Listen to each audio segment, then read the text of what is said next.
ఏం రా స్కూల్ బాగా పోతానవా బాగా చదువుతానవా పోరా నా ఫ్రెండే కాదు.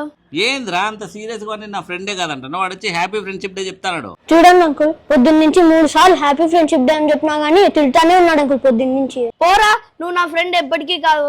ఏమిరా అంత నీకేమంత వైరము ఏమన్నంతగా రిజెక్ట్ చేస్తున్నావు ఏమైంది? ఏంది పిల్లనాయల పంచాయతీ? ఏందో పాపం పొద్దు నుంచి వాడు 3 సార్లు హ్యాపీ ఫ్రెండ్షిప్ డే చెప్పినాడంట, వీడేమో తిడతానంట.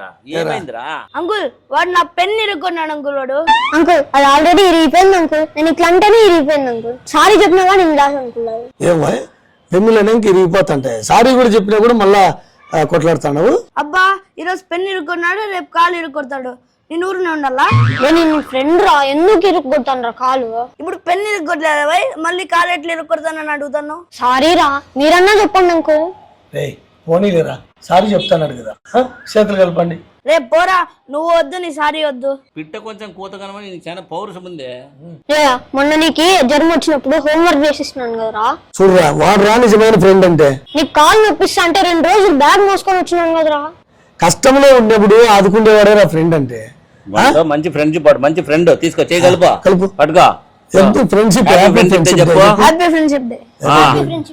ఎప్పుడు కలిసి కట్టుకుండాలి, కొట్లాడకూడదు. సరేనా? చేసేవాడరా మన ఫ్రెండ్. ఆపదలో వెన్నంటి ఉండి సాయం చేసేవాడే నిజమైన ఫ్రెండ్. సారీ రా మర్చిపోయినాను. పోండి. Bye uncle. Bye uncle. అరే పట్టించుకుంటే ప్రతి చిన్న విషయము పెద్దదే అవుతుంది చూడు కదా. వదిలిపెడితే పెద్ద విషయమైనా చిన్నదైపోతుంది. వదిలేయచ్చు. స్నేహమే నా జీవితం, స్నేహమే రా శాశ్వతం.